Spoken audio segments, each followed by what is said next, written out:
आज इस सूर्य नगरी में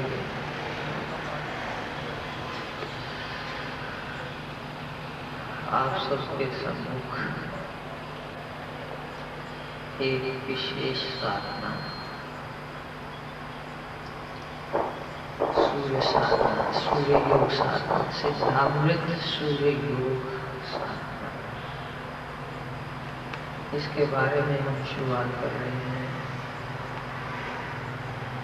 ये साधना की रूपरेखा,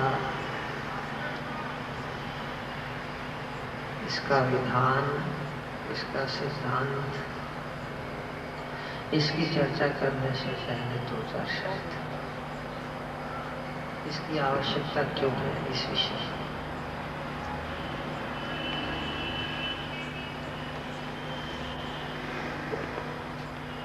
बचपन से लेकर जैसे जैसे उम्र बढ़ती है, हम लोग ये सुनते जाते हैं, बहुत जगह हमें ये सुनाया जाता है कि अच्छे विचार रखें, क्रोध ना करें, लोभ ना करें, अहंकार ना करें। हमें सुनने को मिलता ही रहता है, झूठ नहीं बोले। बचपन से लेकर कोई बच्चा सारी दुनिया में भी शायद ऐसा नहीं होगा जिसने ये न सुना हो, शुभ कर्म करो, सच बोलो। एक बार नहीं, अनेकों बार सुना होगा। और इस बात से किसी को इनकार भी नहीं है। वो मानते हैं कि सच बोलना चाहिए, शुभ कर्म करना चाहिए, दूसरों का भला करना चाहिए। सुनते हैं, जानते हैं, मानते हैं, फिर भी समस्या यही है, प्रश्न यही है कि हम क्या कारण है कि इन बातों पर खड़े नहीं उतर पाते।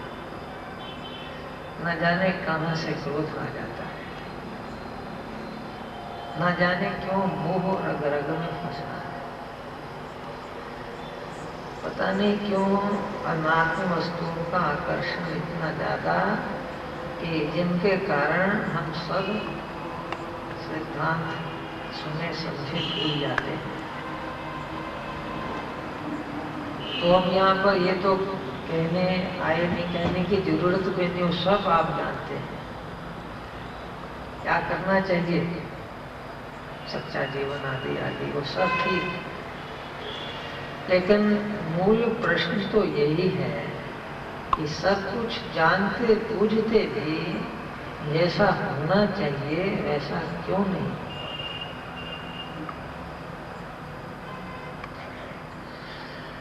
कोई कारण तो होगा ही, और वो कारण किस साधना के द्वारा तो होगा। एक दृष्टांत लीजिए।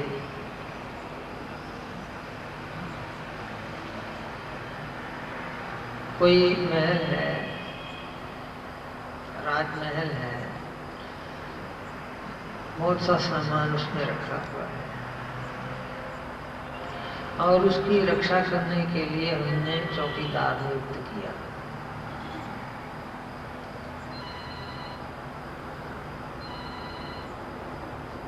चौकीदार से हम पूछते हैं क्यों भी ठीक ठाक है सर। जो मकान का मालिक है वो पूछता है कोई चोरी तो नहीं हो रही, कोई चोर तो नहीं। हम कहते हैं बिल्कुल ठीक है, लेकिन इसमें बहुत बड़ी गड़बड़ हो रही है। वो गड़बड़ ये हो रही है कि जिसको हमने चौकीदार रखा है वो चोर है, असली वो चोर है। चोर के अंदर ऊपर से वो चौकीदार बना हुआ है। तो ऐसा जो चौकीदार है वो मकान की सुरक्षा कैसे कर सकता है। यही हाल भी आया है हमारा, जिसको कहते हैं मन। मन के अंदर भरे हुए हैं विषय संस्कार, ऐसे लोभ मोह क्रोध अहंकार, और ऐसे मन से हम कहते हैं क्रोध नहीं करना चाहिए, नहीं करेंगे, तो कैसी बात करेंगे?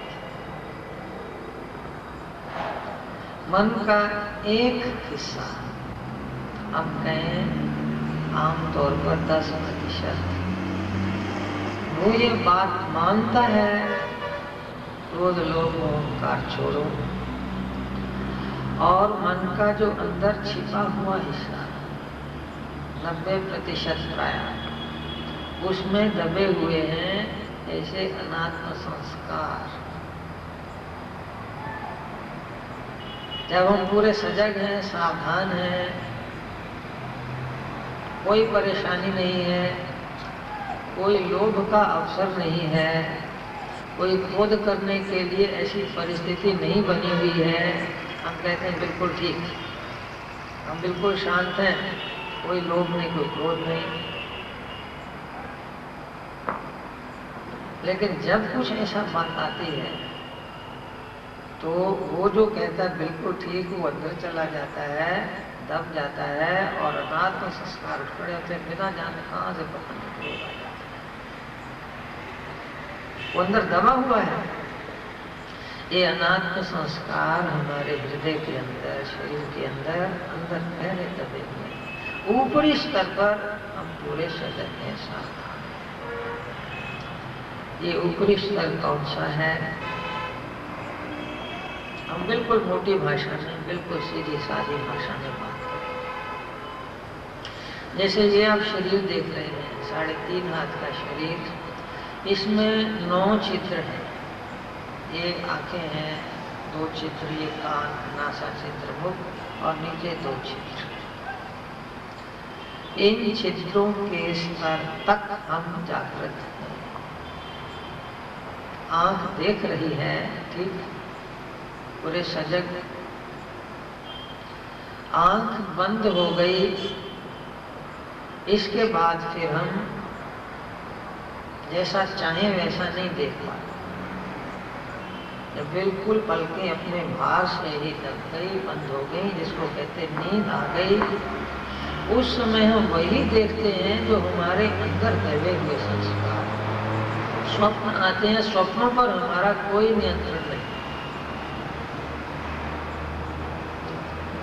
और वो जो दबे हुए संस्कार है, कोई ऐसा राग द्वेष वाला दृश्य सामने आता है तो वही संस्कार खड़े होते हैं। जैसे स्वप्न में हम हरकत करते हैं, वैसे ही बाहर के विषयों के गुलाम जैसे बने हुए वैसी हरकतें कर देते हैं। हमारे कहने का मतलब है हम केवल ऊपर के स्तर तक ही जीवित हैं। जरा चेतना अंदर गई और हम होश हो। वो ऊपर और अंदर के स्तर कौन से हैं? थोड़ा और विचार आगे चले। ये शरीर 5 तत्वों का बना हुआ है, पृथ्वी, जल, तेज, वायु, आकाश। प्राय ये चीजें सभी जानते हैं। 5 तत्व का ये शरीर रूपी पुतला बना है। इसमें से जो 2 तत्व हैं, पृथ्वी तत्व और जल तत्व, इनमें जड़ अंश ज्यादा है, ये नीचे को ही गति करते हैं। बाकी 3 तत्व, अग्नि, वायु और आकाश, ये ज्यादा सूक्ष्म हैं। स्वाभाविक इनकी गति ऊपर को, अग्नि प्रचंड हो तो ऊपर को उठती है, वायु तो और भी व्यापक हो जाती है, आकाश तो सबका आधार है ही। लेकिन हमारे शरीर में पृथ्वी तत्व की प्रधानता है, जल तत्व की प्रधानता है। सब पार्थिव, नाम ही इसका पार्थिव शरीर, या जल में वो भी नीचे को। हमारे अंदर जो अग्नि तत्व है वो पार्थिव तत्व के अधीन, वायु तत्व इसके अधीन, आकाश तो उसका तो पता भी नहीं लगता।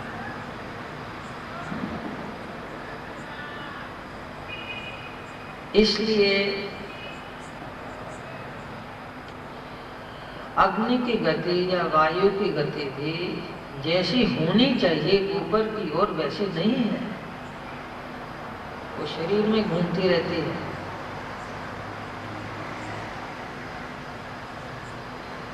जैसे मान लीजिए एक दरिया है, पुल लगा हुआ है, एक किनारा इस तरफ दूसरा उस तरफ। हम दरिया के इस किनारे में पृथ्वी और जल तत्व के अधीन हमारी चेतना है, जड़ता प्रधान, तमोगुणी प्रधान।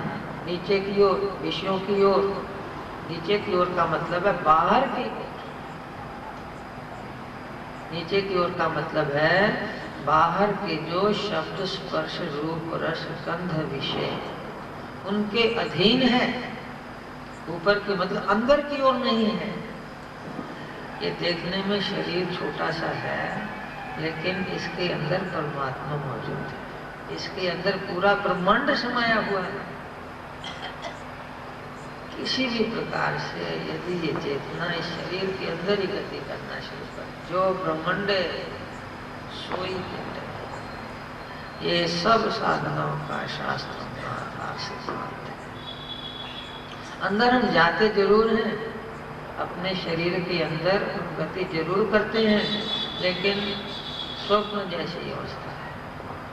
यदि पूर्ण जागृत अवस्था में हम अपने शरीर के अंदर गति कर सकें, तो जिस प्रकार बीज के अंदर वृक्ष छिपा हुआ, बीज वृक्ष बन जाता है, इसी प्रकार जब ये अंदर गति होगी, ये शरीर के अंदर ही सारा ब्रह्मांड जागृत हो जाए। अंदर ही सब कुछ, सुख शांति ज्ञान शक्ति भक्ति योग सब कुछ।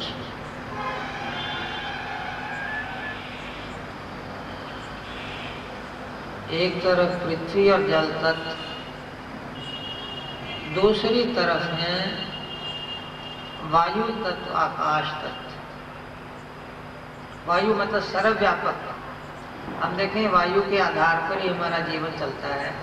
ब्रह्मांड की वायु को हम नासा छिद्रों के द्वारा शरीर में खींचते हैं, लेकिन पूरा नहीं खींच पाते। इस कारण, क्योंकि हमारी वायु चेतना जड़ तत्वों के अधीन होने के कारण, आप ख्याल करें जितना हम खींच सकते हैं, जितनी हमारी शरीर की क्षमता है वायु खींचने की, ऑक्सीजन खींचने की, उसका 1/10 हिस्सा, 10% ही खींच पा रहे हैं जड़ता के कारण। दिमाग का जिसमें आकाश तत्व की प्रधानता है, वो क्रियाशीलता भी ज्यादा से ज्यादा 7 से 10% तक। बाकी सारा दिमाग हमारा जड़ जैसा, इसके अंदर इतनी ज्यादा शक्ति हो सकती, जागृत हो सकती है, इतनी ज्यादा चेतना हो सकती है। यदि ये पूरा क्रियाशील, पूरा का पूरा मस्तक बिल्कुल क्रियाशील हो जाए, तो फिर कोई भी विषय इसके लिए अज्ञात नहीं। यदि हम पूरी प्राणवायु 100% खींच सके, तो हम कभी रोगी नहीं हो सके, बिल्कुल स्वस्थ होगा शरीर। यह संभव है, मृत्यु को भी जीत सके। क्योंकि मृत्यु का मतलब ये, मृत्यु कहती ही उसको है कि अब श्वास अंदर खींच नहीं पा रहे। यदि हमारे अंदर इतनी चेतना जगी हुई हो कि श्वास हम खींच सकें, इतनी शक्ति जगी हुई हो, फिर मृत्यु को भी हम परे धकेल सकें। आखिर समय में जब होता है कि प्राण जा रहे हैं, तो डॉक्टर ये कहते हैं ऑक्सीजन लगाओ, शुद्ध वायु जितनी ज्यादा खींच सके, लेकिन वो भी आखिर समय आता खींच ही नहीं पा रहे, उसका नाम मृत्यु। अभी हम 1/10% जितना शरीर की क्षमता उतना खींच पा रहे हैं। इसी वास्ते शनय शनय काल के पास अभी स्वाभाविक मानव शरीर के विकास का ये स्तर,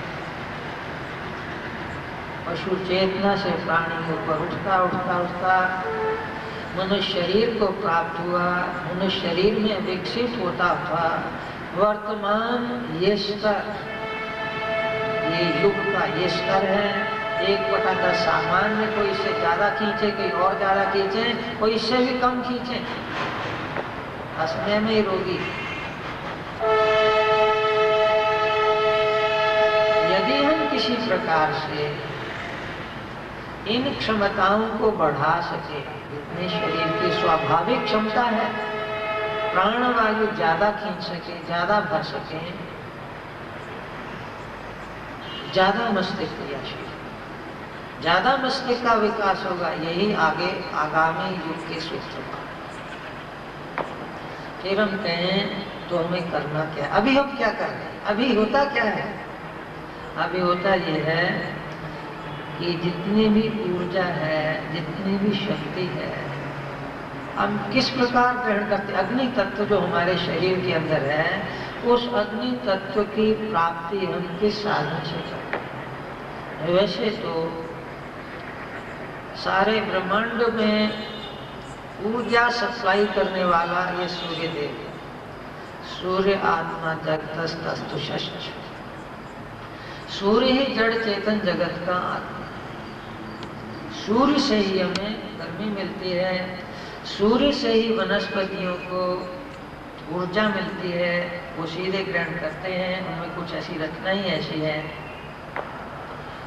और वो ऊर्जा को अपने अंदर जमा रखते हैं, संचित कर लेते हैं, और उसको हम खाते हैं मुंह द्वारा, और उस ऊर्जा को इस पर इनडायरेक्टली, सीधे नहीं कर रहे हैं,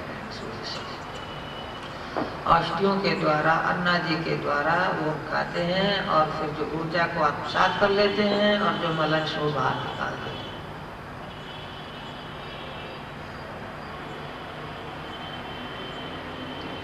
थोड़ा बहुत सीधे भी ग्रहण करते हैं। यदि कोई व्यक्ति बंद कमरे में ही पड़ा रहे कई महीने, तो उसका चेहरा कुमला जाता है, जठराग्नि नहीं मन। थोड़ा बहुत हम ऊपर से भी ग्रहण करते हैं। इसी के आधार पर अपने या पाश्चात्य देशों में भी सनबाथ की प्रक्रिया निकली। सूर्य स्नान, धूप में बैठो। धूप में बैठने से क्या होगा? शरीर की जो त्वचा है या ऊपर की सतह है, वो सूर्य के तेज को सीधे भी थोड़ा बहुत ग्रहण करते हैं। लेकिन इसी विधान को हम, इसी क्रिया को बहुत ज्यादा गति दे सकते। जिस पद्धति के द्वारा ये सूर्य ऊर्जा अंदर खींची जाती है, उसका नाम ही है सूर्य योग साधना। यदि हमारे अंदर ये सूर्य ऊर्जा या गर्मी, अग्नि, तेज ये बढ़ता चला जाए, तो हमारी चेतना स्वाभाविक ही पृथ्वी, जल, इन तत्वों के जो अब गुलाम है, इनसे मुक्त होती चली जाएगी। हमारी चेतना बाहर से अंदर की ओर जाना शुरू हो जाएगी। बाहर के जड़ तत्वों, विषयों के हम गुलाम नहीं रह पाएंगे।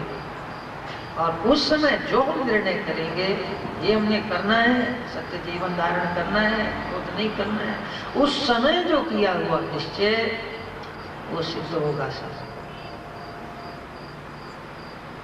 अंदर तेज भरे, सीधे ऊपर से निर्णय करते करते कि क्रोध नहीं करना है, ये करना है, ढीले ढाले सुस्त जड़ तत्वों के गुलाम जैसे बने हुए, गुलाम खुद बने हुए हम कहें, अपने आप ही अपनी जंजीरें खोल दें, अपने आप ही अपने ताले जो लगे उसको खोल दें।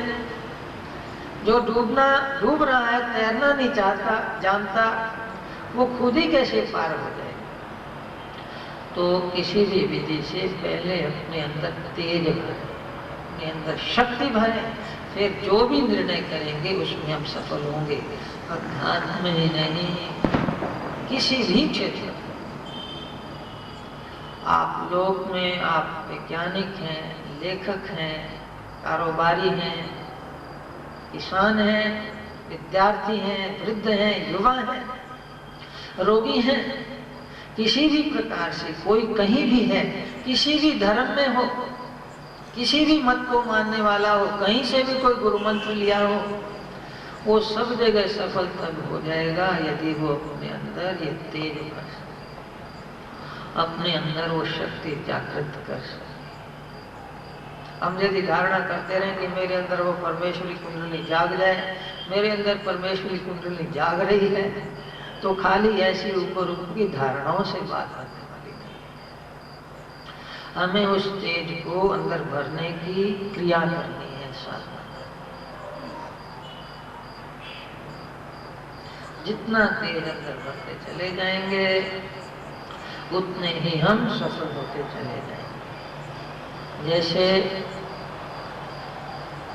कोई बल वाला कार्य करना, भार उठाना हो, उसके लिए हमें बलवान होना हो। यदि हमें धन देना है, दान करना है, तो हमें धनी बनना है। यदि हमें अपने निश्चय में सफल होना है तो निश्चय में ताकत, तेजस्विता अंदर धारण करना, तेज धारण करना। अन्न आदि के द्वारा जो गर्मी हम देते हैं, सूर्य आदि के द्वारा इनडायरेक्टली, उसकी एक हद है। ज्यादा अन्न हम नहीं ले सकते, हजम नहीं होगा। ज्यादा वायु भर नहीं सकते, फेफड़ों की क्षमता इतनी नहीं है। जड़ तत्व के अधीन हमारे शरीर की चेतना। कितने कुंभ कर लें, बड़ा करें, जोर लगाएं, वो लगाएं, आधा मिनट, 1 मिनट, 2 मिनट, 3 मिनट, इससे ऊपर शायद ही कोई जाता हो सामान्य व्यक्ति। तो ये पवन तत्व की क्रिया बाद में, आकाश तत्व जो निश्चय, ये भी बाद में, बीच में है अग्नि तत्व की धारणा। उसको जितना हम बढ़ा सकें उतना ही हम सफल होते चले। अब इसकी भूमिका न बांधते हुए थोड़ा सा ये क्रिया कैसे करना है, वो सूर्य की चेतना को हम किस प्रकार, किस विधि के द्वारा अपने शरीर के अंदर धारण करें। विधि बहुत सरल है, थोड़ी सी समझ की बात है। फिर इसके आगे से आगे स्तर हैं, आगे से आगे सोपान हैं।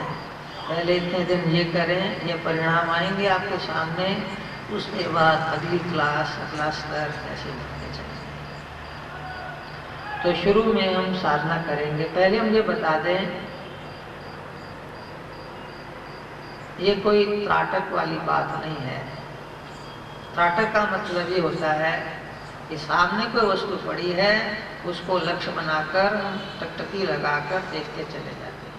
हमारी चेतना बाहर अंदर ऐसे चक्कर बनता है। ये कोई धूप स्नान भी नहीं है।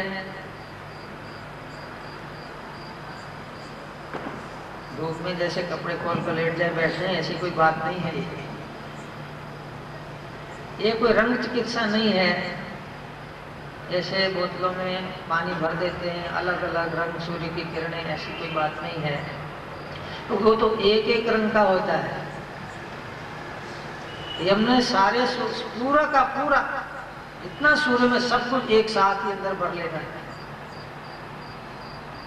तो इसके लिए इतना समझ में, जैसे ये पृथ्वी जल, ये 2 चीजें हैं, आहार, इनका ग्रहण हम करते हैं इस मुख छिद्र के द्वारा। देखते हैं पानी है, अन्न है, मुंह के द्वारा ही खाते हैं।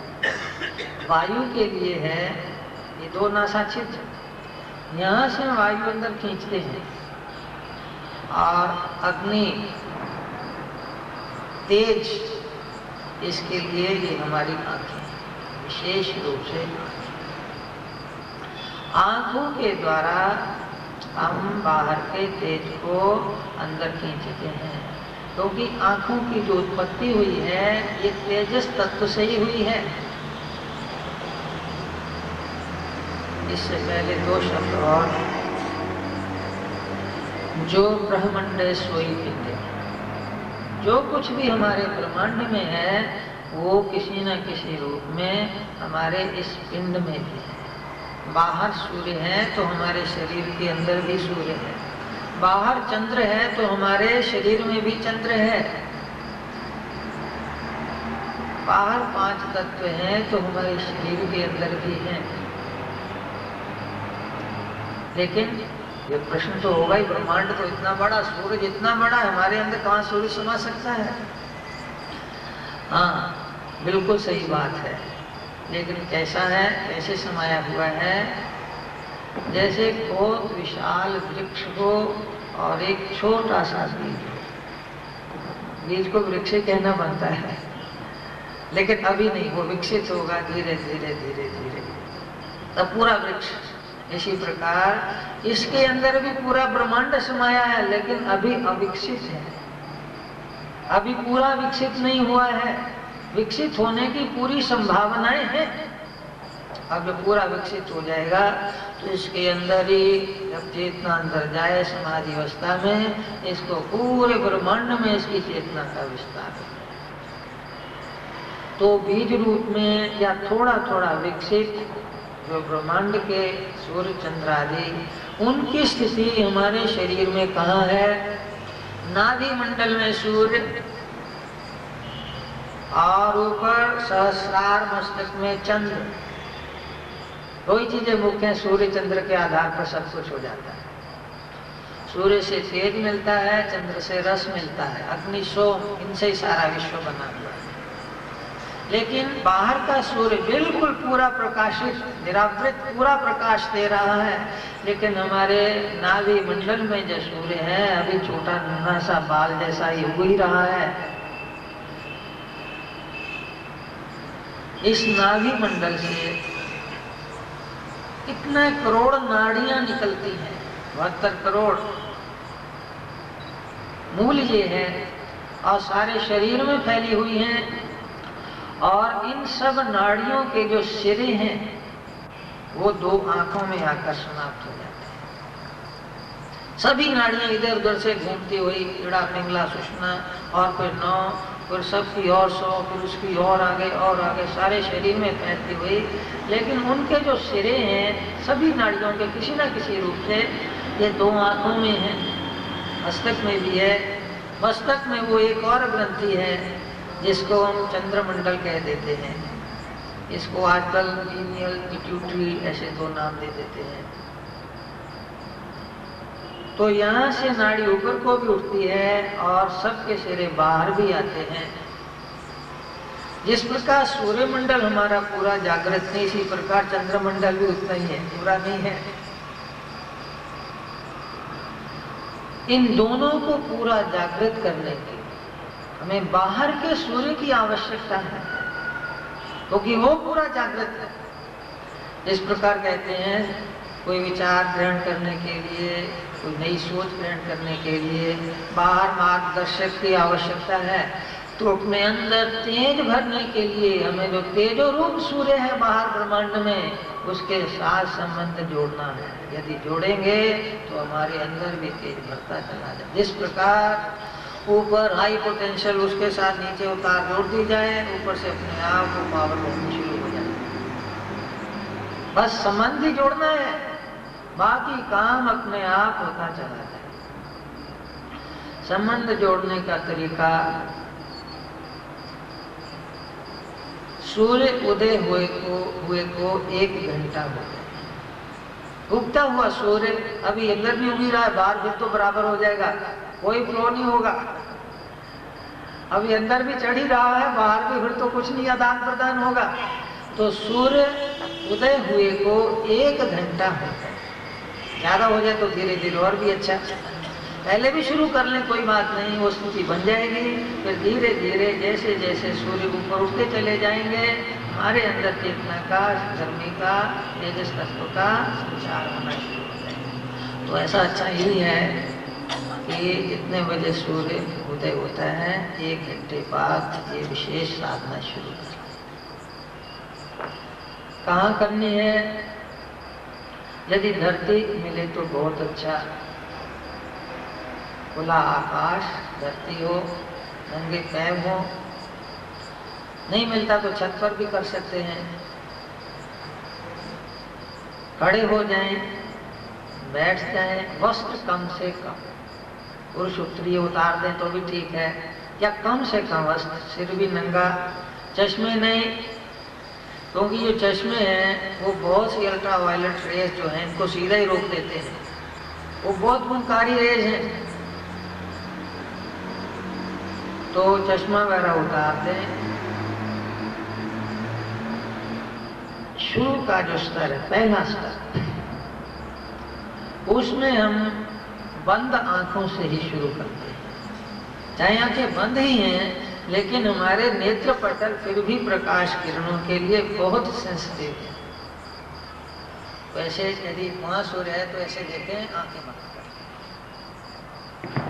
और ध्यान कहाँ करना है? विशेषता ध्यान की है।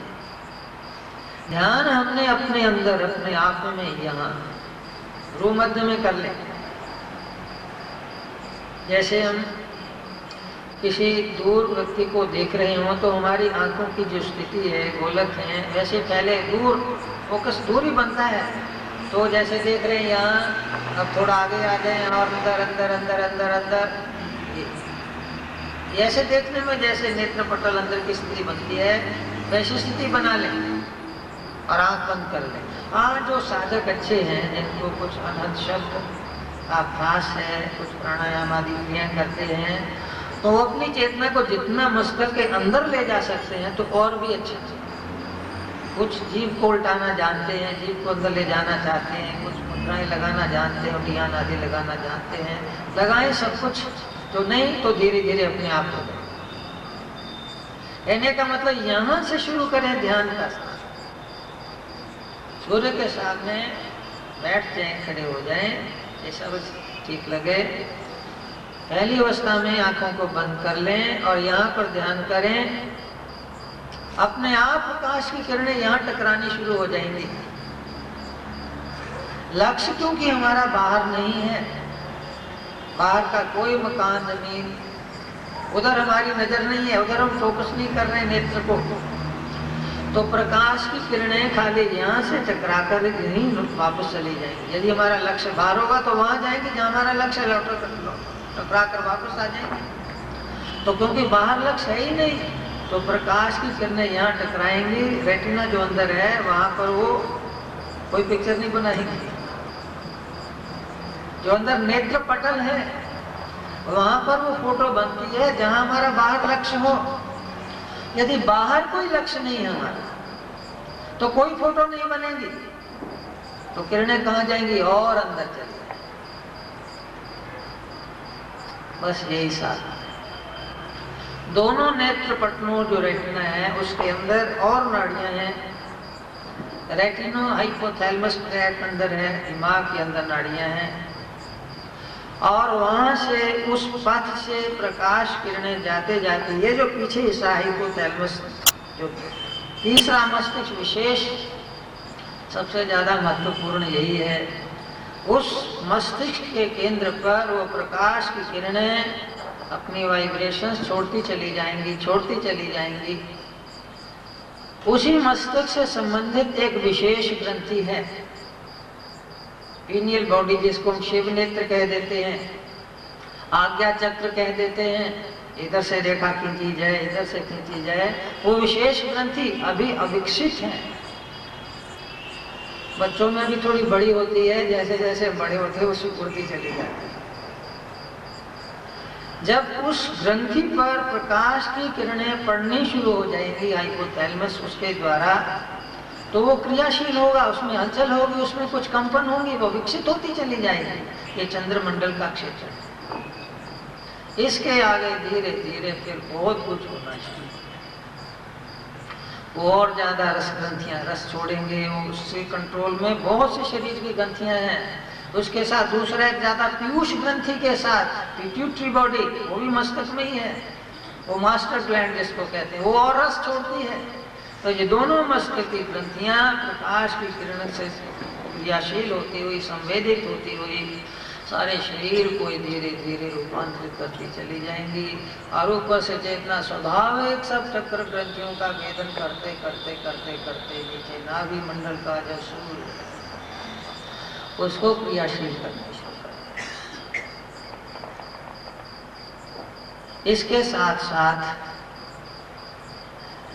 और क्या होगा? पहले हम कह चुके हैं कि हमारे अंदर जो इधर सूर्य है और इधर चंद्र है, उपस्थिति इनकी सही, थोड़े थोड़े काम कर रहे हैं, लेकिन अभी नाड़ियां खुली नहीं, पथ बने हुए हैं लेकिन साफ सुथरे नहीं हैं। इधर हमने प्रकाश की किरणों को खींचा, सूर्य के जो आ रही हैं इधर गई, अंदर गई, लेकिन रास्ता साफ ना होने के कारण एकदम नीचे नहीं जाती। तो धीरे धीरे थोड़ा समय लगेगा। निरंतर साधना करते चले जाएं, धीरे धीरे आगे बढ़ते चले जाएंगे। अभी क्या है, एक स्वस्थ व्यक्ति में भी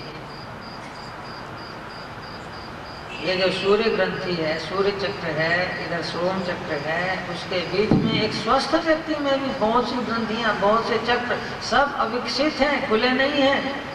लेकिन जो वह हो ही रोगी उसका तो कहीं नहीं क्या है। ग्रंथियों के ऊपर ग्रंथियां चढ़ी हैं, वात पित्त कफ, प्राणों का प्रवाह बिल्कुल सही नहीं है। काम क्रोध की ग्रंथियां क्या है, वो बाहर की ओर कांटेदार झाड़ियां बनी हुई हैं। इसी कारण चेतना अंदर नहीं जा पाती। लेकिन किसी भी प्रकार से हो, हमने ऊपर से संबंध जोड़ दिया है, तो धीरे धीरे धीरे प्रकाश और तेज की किरणें अपना काम करेंगी ही। करंट को छोड़ दिया जाए तो अपना काम करना ही करना है उसने। धीरे धीरे प्रकाश की किरणें अंदर जाती चली जाएंगी, नाड़ियां खुलती चली जाएंगी, जड़ तत्व दूर होते चले जाएंगे। क्रोध आदि तो बाद में, इससे भी पहले जो मानसिक तनाव हैं, चिंताएं हैं, निराशाएं हैं, और उसके साथ साथ जो रोग हैं, किसी को जठराग्नि मंद, किसी को कुछ हृदय में, किसी को कुछ इधर कहीं कहीं कहीं, तो वो जो रोग के कारण हैं, जिनसे रोग पैदा होते हैं, वो जो प्राणवाहिनी नाड़ियों में रुकावटें हैं, वे रुकावटें दूर होने शुरू हो जाए। इससे भी पहले हमारा मस्तक है, क्योंकि सबसे पहले ये प्रकाश की किरणें मस्तक में तो भर रहे हैं, तो मस्तक में प्रकाश की किरणें आने का मतलब ही ये है कि हमारा दिमाग खुलना शुरू हो जाएगा। जैसे निराशा है, तनाव है, बिना कारण ही उदासी जैसी छाई हुई है, कोई काम करने जा रहे हैं, भय जैसा, ये संस्कार हमारे धीरे धीरे खत्म होंगे। हमारी नजर खुलती चली जाएगी, नेत्र विकसित होते चले जाएंगे। यदि कोई ध्यान से देखे, जो पागल जैसा व्यक्ति है, उसकी पहचान कहाँ से होती है? आंखों से। इस ढंग से उसकी पुतलियां हिलती हैं। जितने मानसिक रोगी, उनमें से 60-70% आंख पे ही रोगी। आंखों की क्रियाएं ऐसी, आंखों से पता लग जाता है कि इसमें दिमाग में कुछ गड़बड़ है, तो सबसे पहले दिमाग की गड़बड़ें दूर होगी। उसके साथ साथ और चीजें हैं, वो खुल सकती है क्योंकि ऊर्जा ग्रहण कर रहे हैं। जठराग्नि जो मंद है, तो अग्निवर्धन हुआ, हाजमा अच्छा हुआ, ज्यादा पचा सकेंगे। अथवा जिनका हाजमा ठीक है, उनकी भूख कम हो सकती। कम का मतलब है कि थोड़ा खाने से ही उनको ज्यादा शक्ति प्राप्त होगी। यदि सारा दिन खाने को नहीं मिला है, तो ताकत में कोई कमी नहीं आएगी। यदि हमने सूर्य के द्वारा, सूर्य से हमने कुछ अग्नि भक्षण कर लिया, तो खाने को दिन भर नहीं मिला तो कोई चिंता वाली बात नहीं है, अग्नि शरीर में पूरी, ताकत पूरी। और यदि ज्यादा खाने की जरूरत पड़ी तो वो भी हजम कर सके। तो इस प्रकार हमारे शरीर में ही रूपांतरण होना चाहिए, लेकिन करना यह धीरे धीरे धीरे। तो एकदम ही पूरा पावर छोड़ दें, पूरा फ्लड पानी का सारा आ जाए, सब कुछ बहा ले, सहन नहीं कर पाएंगे। इस वास्ते यही सावधानी है इसमें कि हम धीरे धीरे चलें और निरंतर चलते चलें। एकदम एक घंटा और सीधे खड़े जाए, पहले दिन हो जाए तो इतनी गर्मी हो जाएगी, शायद हमारा शरीर उतनी गर्मी को न सह सके। तो बिल्कुल धीरे धीरे हम वो समय बढ़ाते चले जाएंगे। सूर्य साधना का हमारी नाड़ियाँ शुद्ध होती चली जाएंगी, तेज बढ़ता चला जाएगा, ज़्यादा तेज धारण करने की शक्ति जागृत होती चली जाएगी। तो सुबह शाम हम कल से वो साधना शुरू करेंगे। तो थोड़ा सा 2 शब्द और, एक ये कि सूर्य साधना करने से पहले कुछ हम नेत्र की क्रियाएं, आंखों की क्रियाएं करते हैं, जैसे कि जितना सही है उतना और क्रियाशील हो जाए। नेत्रों की क्रियाएं हैं, कल सुबह रहेगा समय तो सुबह बता देंगे। उसके साथ साथ कुछ हाथों की मुद्राएं हैं, चेतना फैलती है तो सारा यहाँ से भी हम ग्रहण करते हैं, एंड पॉइंट्स जो हैं यहाँ से भी ग्रहण करते हैं, यहाँ से भी केंद्र ये, उसके बाद सारे शरीर से भी ग्रहण करते हैं। तो हाथों की क्रिया, ये हाथ हमारे इंद्र देवता का रहने के स्थान है। तो जितना हम हाथों की विशेष मुद्राएं बना सकेंगे उतनी चेतना हम जागृत कर सकेंगे, उतने ज्यादा हम सजग हो सकेंगे साधना में। उसकी विभिन्न मुद्राएं हैं, जैसे ये है, आज हमने शाम सुबह समय थोड़ी मुद्राएं कराई, और मुद्राएं हैं तो भी हम ज़्यादा समय न लें तो कल बता देंगे, कल सुबह समय खुला रहे। इसके साथ थोड़ी सी श्वास की क्रियाएं, जितना हम कर सकते हैं, जितना है उतना तो हम पूरा क्रियाशील हो जाएं। श्वास की क्रियाएं, आंखों की क्रियाएं, हाथ की मुद्राएं, ये करते फिर सबसे बढ़कर ध्यान करना यहाँ है। इसके साथ साथ हम एक मंत्र की या किसी भी मंत्र की मदद ले सकते हैं। हमें एक पुरानी कहानी याद आती है, बहुत पहले कल्याण में छपा था। कोई बाहर विदेशी इंग्लैंड वाला इधर हिंदुस्तान में आ गया, उसने सूर्यदेव के बारे में बहुत कुछ सुन रखा था। तो कहता मैं भी देखता हूँ इसका क्या धूप में रहने का क्या परिणाम होता है। तो दोपहर को जेठ का महीना वो खड़े हो गए, 5-7 मिनट ही, लेकिन उनका शरीर तपने लगा, सहा नहीं गया। अंदर आ गए, देखा टेम्परेचर में 3 डिग्री हाई हो गया। तो वो कहने लगा ये कैसी बात, ये तो भी कहते सूर्य आपका देवता है, भगवान होता है, ये तो हमें इसने बुखार बीमार कर दिया। तो कहते दूसरे ने समझा ऐसे नहीं करना है, उसकी देवता मानकर ही बाहर जाइए। आप जाइएगा, हाथ में कुछ फूल ले लीजिएगा, कुछ जल अर्पण करिएगा और हाथ जोड़कर उनके सामने खड़े होइएगा। कहते ठीक है। तो हाथ जोड़कर दूसरे दिन खड़े हुए और 15 मिनट तक खड़े रहे। शरीर हल्का हो गया, गर्मी नहीं बढ़ी, शरीर हल्का हो गया, बल्कि अंदर तेज बढ़ गया। कारण ये कि उन्होंने वहां पर ध्यान साधा। जब हम साधना करते हैं तो सूर्य की रश्मियां हमारे शरीर के अंदर भरनी शुरू हो जाती हैं, और यदि संवाद करते हैं और वर्जिश करते हैं तो ऊपर टकराकर बाहर और चमड़ी को दग्ध भी जाहिर करते हैं। तो हमने वहां पर ध्यान करना है। मंत्र का मदद ले सकते हैं, मंत्र से मन एकाग्र होगा, मिल जाएगा। मंत्र की ध्वनियों को बोलते चले जाएं, सुनते चले जाएं। हम बोलेंगे, सुनते चले जाएं। सुनने का मतलब ध्वनि मंत्र का उच्चारण हमारे शरीर के अंदर ही से तो आता है, तो अंदर बोलते चले जाएं। सुनेंगे तो चेतना अपने आप अंदर जाएगी, ध्यान गुरुमत में रखें। बस इतना ही हमने करना है, और फिर करने से ही हमें पता लगेगा। तो समय, स्थान आदि वर्मा जी हैं, उनसे पूछते चले जाइएगा, निश्चित कर लीजिएगा, और जितना जिसको मिले, थोड़े देर है जितना लाभ हो कहकर समाप्त करते हैं। हमारे साथ मंगल कामना। सर्वे भवन्तु सुखिनः, सर्वे सन्तु सुखिनः। ओम शांति शांति शांति।